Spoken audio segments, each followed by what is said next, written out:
Morphine, the prototypic opioid agonist, has been known for centuries to relieve pain with remarkable efficacy.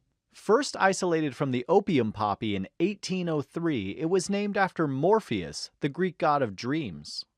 And it's sketchy, you can think of it as a dream vacation to none other than our very own world-class Utopia resort. That's Utopia for opiates. Your entire family is in for the experience of a lifetime because we've got all the top quality amenities and comforts you've come to expect from Sketchy. Leave your kids in the withdrawal pool and enjoy a violating yet undeniably comforting bowel massage, and enjoy some fine dining at the Bluefin restaurant. What are you waiting for? Utopia Resort! Make your pain a fantasy! Offer not available in all areas. Sketchy Medical is not responsible for meiosis, constipation, physical dependence, or withdrawal symptoms that may occur on resort premises. Okay, sorry, they pay me to do that. Yeah, I know I'm a sellout, but I get to eat dinner tonight because of that paycheck, so don't judge me, okay? I mean, it's a frozen dinner, but I am so hungry.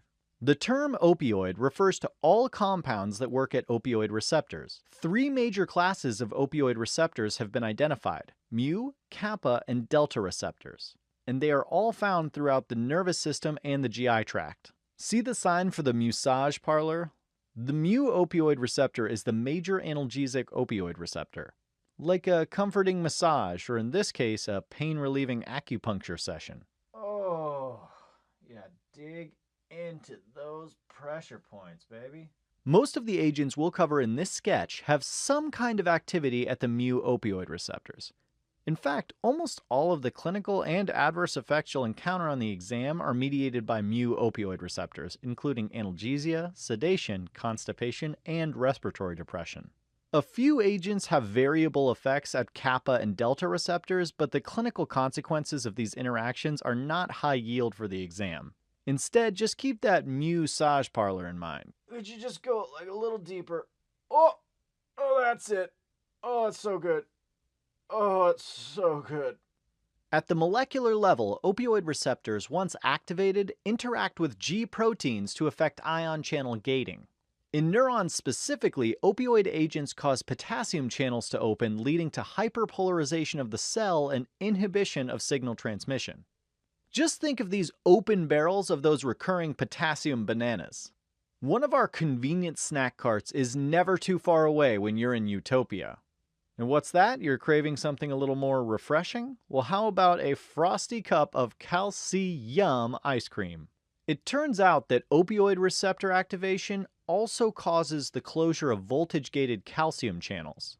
Notice that the calcium coolers are closed at all times to maintain that ultimate frosty freshness. This closure of voltage-gated calcium channels occurs on presynaptic nerve terminals, thereby reducing transmitter release. To show presynaptic inhibition specifically, one of the resort workers winds up the presynaptic wire to the voltage-gated calcium cooler. This presynaptic action depresses the release of numerous neurotransmitters, including glutamate, the excitatory transmitter released from nociceptive nerve terminals, as well as acetylcholine, norepinephrine, serotonin, and substance P. All in all, what you're doing is you're stopping the transmission of pain signals to the brain. The majority of opioid analgesics act primarily at the mu opioid receptor, so let's head back over to the massage parlor. See that sign challenging you to make your pain a fantasy? Let it remind you of fentanyl, an opioid analgesic used for post-operative and chronic pain. And that slogan promising more fun, less pain should remind you of morphine as well as its derivatives like hydromorphone, which are used in the management of severe or chronic pain. The analgesic tramadol also shows some low affinity binding to the mu opioid receptor. Tramadol will be represented here by the resort's exclusive Tramadol Tram, and because it's only a weak mu agonist, we've kept it off in the background of the sketch. Tramadol's centrally acting analgesic properties are based instead on blockade of serotonin and norepinephrine reuptake. And if you take a close look at the side of the tram, you'll see that we've included a north-south compass, which is our recurring symbol for norepinephrine and serotonin reuptake inhibitors.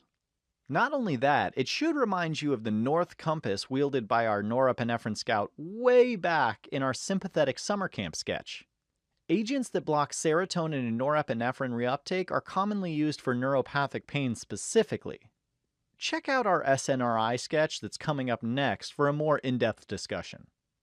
Alright, here's the thing that you need to keep in mind with these potent opioid analgesics. Those mu receptors you're activating in order to bring about analgesia and euphoria are the same receptors responsible for the numerous adverse effects associated with opioid use, including meiosis, respiratory depression, and physical dependence. And on the exam, one of the most important side effects to know is constipation. Mu opioid receptors exist in high density in the GI tract where they modulate the activity of the enteric nervous system. And at the massage parlor, you'll notice one of the massage tables looks suspiciously like a colon, with some supple house straw for extra comfort. I mean, just look at that cecum, it's so plush. In the stomach, small intestine, and large intestine, motility is decreased while tone is increased. This delays the passage of stool, allowing increased absorption of water and constipation. But this effect can also be used clinically. As our next guest down here takes off those soiled slippers from the mud bath, let this image remind you of agents used to combat diarrhea. Loperamide, for example, is a mu opioid agonist that does not cross the blood-brain barrier and therefore has no analgesic properties. At Sketchy, loperamide is represented by these cute loperamide lop-eared rabbits. They're part of some advanced massage technique, I guess. I don't know, they know what they're doing. Opioid agonists increase colonic phasic segmenting activity. In other words, the tract squeezes down on stool instead of pushing it along. Just think of these two loperamide rabbits here loping back and forth on your colon. The circular rings of muscle kind of squeeze down in succession, pushing stool back and forth in your Haustra pouches. Back and forth, back and forth. Diphenoxylate is a prescription opioid agonist that is also used as an antidiarrheal agent, represented here by these diphenoxylate dolphins. Again, think of these two dolphins hopping back and forth between your Haustra, increasing that phasic segmenting activity. Back and forth, back and forth. It's keeping your stool from moving along. Check out our antidiarrheal video for more info. Another well-recognized action of opioids is cough suppression. Just take a look at this coughing guy here as he breathes in those vapors from our state-of-the-art sauna facilities. Codeine in particular is commonly used to manage pathologic cough, and it's represented by this barcode here stamped onto that ridiculously huge bag of cough drops. Another opioid derivative commonly used as an antitussive is dextromethorphan. If you look closely at the bag of cough drops, then you'll see that the mascot of Little Orphan Cough Drops is that coughing dextromethorphan orphan. And why the seemingly inappropriate desert theme on the packaging? Well, the noble and nomadic camel is our recurring theme for NMDA. Besides mu agonist activity, dextromethorphan also causes inhibition of NMDA receptors, which is why the NMDA camel is tethered to that post. The physiologic mechanism of cough is complex, and the specific action of the opioid antitussives is poorly understood. Nonetheless, many strong or even partial mu agonists are also effective antitussive agents. Alright, now it's time to talk about side effects. Because the principal effects of opioid analgesics with affinity for mu receptors are on the CNS, that's why, besides the intended analgesia, opioid analgesics such as morphine or fentanyl can cause significant sedation and respiratory depression. She is looking a little sedated, for sure. But I mean, hey, this is Utopia Resort. A little sedation in the sun can't hurt.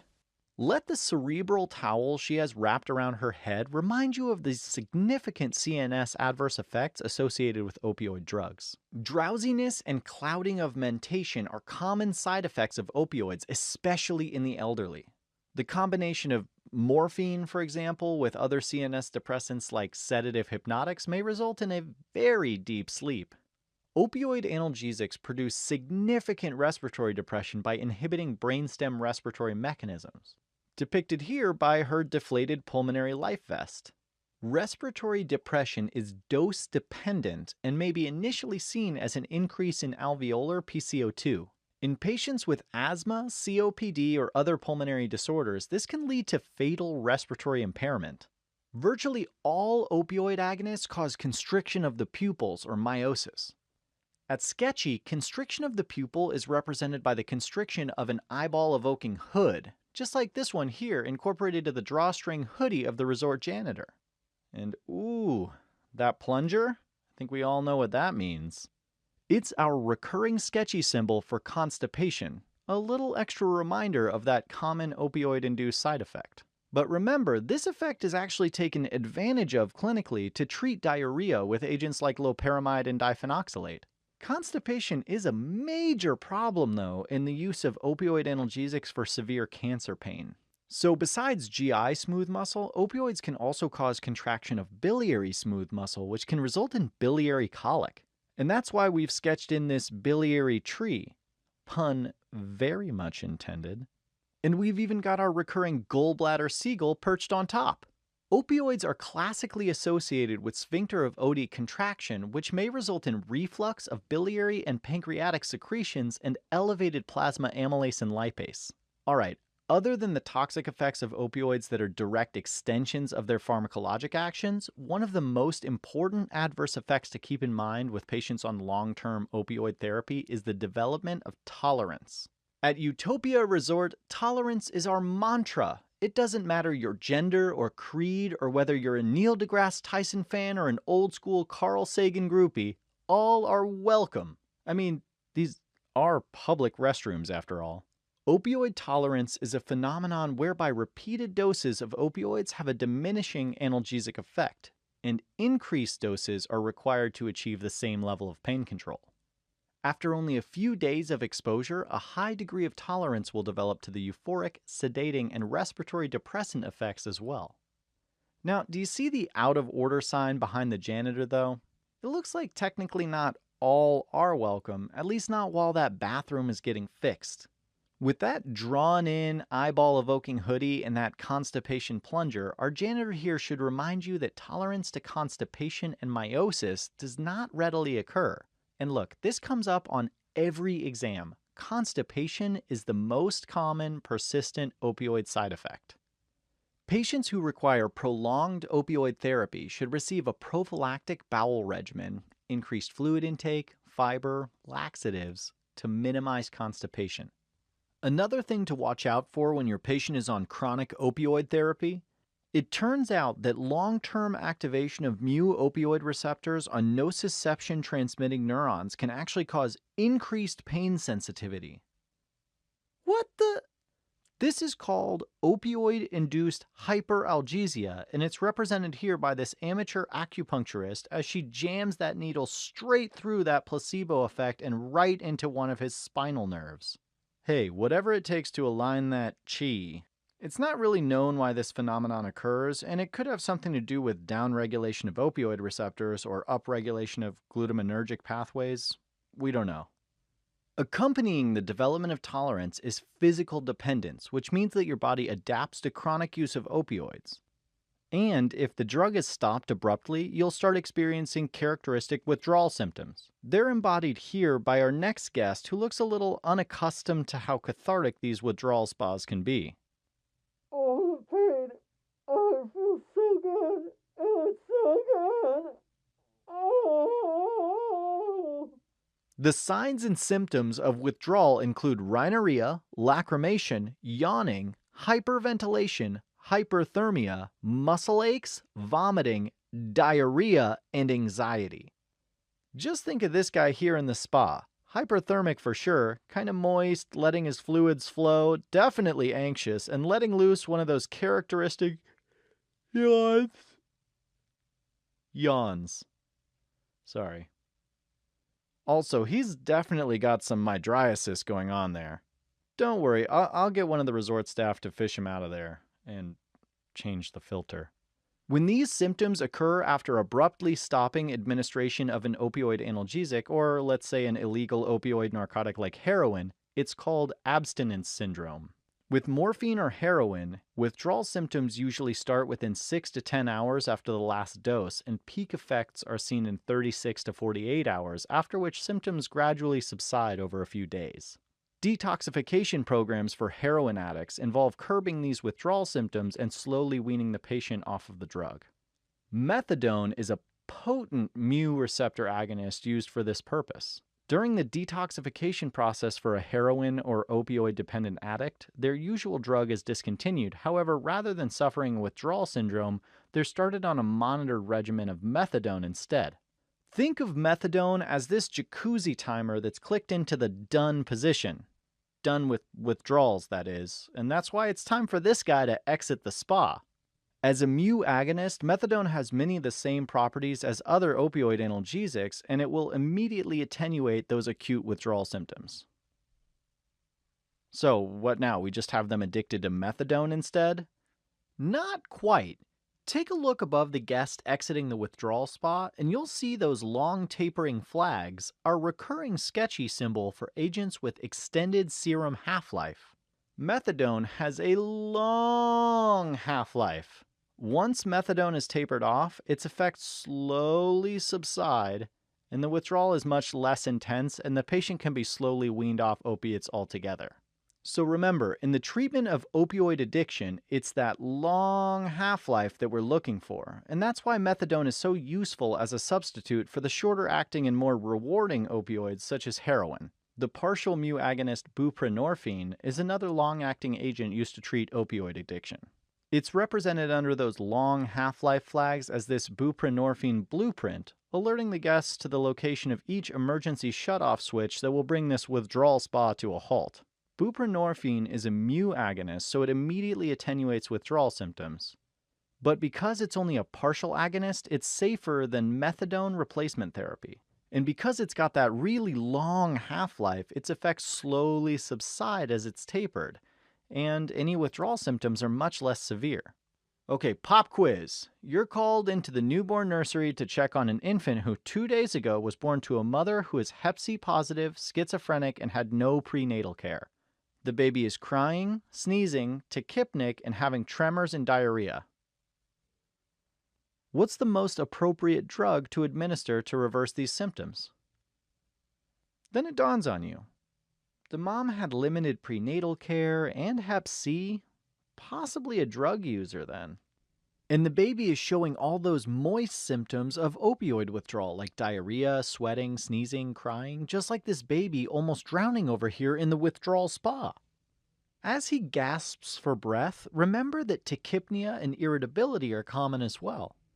This newborn is suffering from neonatal abstinence syndrome due to withdrawal from opiates that were transmitted across the placenta from the mother. So, how do you treat it? Well, these are withdrawals, so you need a mu agonist. Usually, morphine or methadone is used. So pull that baby out of the withdrawal spa, slap on some methadone, and maybe invest in some water wings. And a quick word about partial mu agonists. Recall that over at the massage parlor, these guests are getting full-body massages and acupuncture. That's because most opioid analgesics such as morphine and fentanyl are pure opioid agonists at mu receptors. But if a complete stranger getting their hands into every one of your crevices is not really your thing, don't worry. Over on the left side of the resort, guests have the option of just getting a partial massage, like the foot massage that this customer is getting next to the spa. This will represent partial mu agonists, such as buprenorphine, nalbuphine, and butorphanol. All these agents have that bufin-sounding name, so our partial massage customer holds a menu from the Bluefin Tuna restaurant.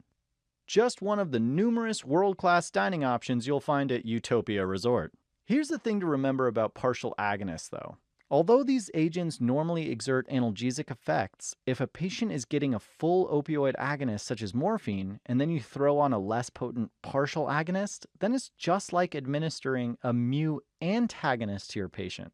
What this means is that you'll actually precipitate withdrawal symptoms. It's kind of like this bluefin waiter here stumbling over the partial foot massage and toppling headfirst into the withdrawal pool. And since we're on the topic of mu receptor antagonists, it's time to wrap up this sketch with a brief discussion of the pure opioid antagonist agents naloxone and naltrexone. Think of naloxone as the no-relax zone. Recall that the overly sedated, respiratory depressed lady reclining in that lounge chair represents opioid overdose. When given IV, a mu antagonist like naloxone completely and dramatically reverses the opioid effects within 1 to 3 minutes, normalizes respiration, level of consciousness, pupil size, bowel activity, and awareness of pain.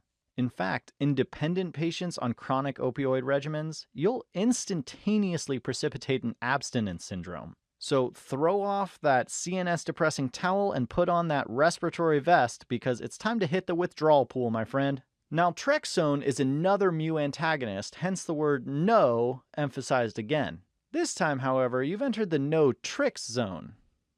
When naltrexone is administered to a patient every few days, it blocks virtually all the effects of heroin. Long term, this can help patients with a history of heroin addiction maintain abstinence. At Utopia Resort, you'll have 24-hour access to our highly qualified personal trainers to keep you drug-free. Naltrexone. No tricks, just results.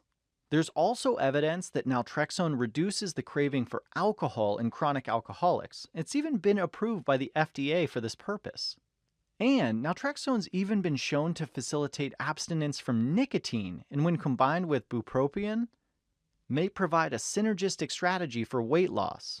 So get out there on that mat, cut the drugs, and cut the waistline, only at Utopia Resort. These results are not typical. Consult your doctor before starting any therapy described in this or any sketchy farm video. The placing of rabbits or any other small woodland creatures on or around the rectum or large intestine may cause itching, chafing, uncomfortable stares, or death.